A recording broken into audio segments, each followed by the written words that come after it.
দক্ষিণ গাজার খান ইউনিসে ইসরায়েলি বাহিনীর গুলিতে বিশেষ চাহিদা সম্পন্ন এক ফিলিস্তিনি যুবক নিহত হয়েছেন। উত্তর গাজার জাবালিয়ার আবু শারখ এলাকায় ইসরায়েলি হামলায় আহত হয়েছেন আরও অন্তত ৬ বেসামরিক ফিলিস্তিনি। স্থানীয় সূত্র জানায়, শুক্রবার সন্ধ্যায় একটি ইসরায়েলি ড্রোন সরাসরি আঘাত হানে। এতে আশেপাশের বাসিন্দাদের মধ্যে আতঙ্ক ছড়িয়ে পড়ে। হামলার পরপরই আহতদের উদ্ধার করে আল শিফা মেডিকেল কমপ্লেক্সে নেওয়া হয়।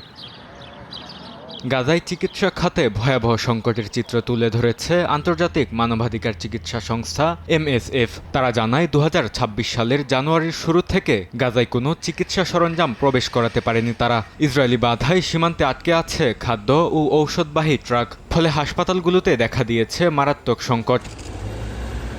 সবচেয়ে বড় প্রভাব পড়েছে দীর্ঘস্থায়ী রোগের চিকিৎসায়। ডায়াবেটিক্স, উচ্চ রক্তচাপ ও শ্বাসতন্ত্রের চিকিৎসায় প্রায় ৫০% প্রয়োজনীয় ঔষধ এখন সংকটাপন্ন পর্যায়ে। পরিস্থিতি এমন পর্যায়ে পৌঁছেছে যে নতুন রোগী নেওয়া বন্ধ করে দিতে বাধ্য হয়েছে MSF। এ কারণে প্রয়োজনীয় চিকিৎসা সেবা থেকে বঞ্চিত হচ্ছেন হাজারো রোগী। ঘাটতি দেখা দিয়েছে মৌলিক চিকিৎসা সরঞ্জামেও। গজ, ব্যান্ডেজ সহ ক্ষত পরিচর্যার উপকরণ সংকটে পড়েছে হাসপাতালগুলো।